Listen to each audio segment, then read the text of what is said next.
கிட்டத்தட்ட 26 ஆண்டுகள் இளவரசனா மட்டுமே இருந்து சேரர், பாண்டியர், சாளுக்கியர், ஈழநாட்டு மன்னன் அப்படின்னு பல பேரை மனுஷன் பந்தாடி இருக்காரு.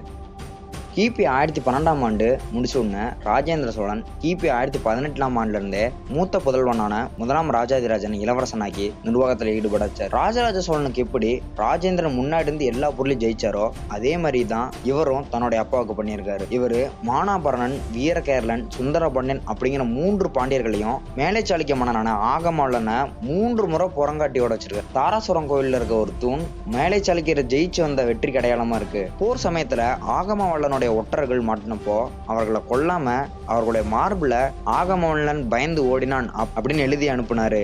இதனால கோபமான ஆகமவல்லன் மறுபடியும் 4ஆம் முறை போருக்கு வந்தான். ஜெயிக்கிற நிலைமைக்கு சோழர்கள் போனப்ப மேலை சாளுக்கிய படை அத்தனையும் ராஜாதிராஜனோட பட்டத்து யானையை நோக்கி அம்புகளை எய்தின. இதுக்கு அவருடைய பட்டத்து யானையும் அவரோட உயிரும் பலியாயிடுச்சு.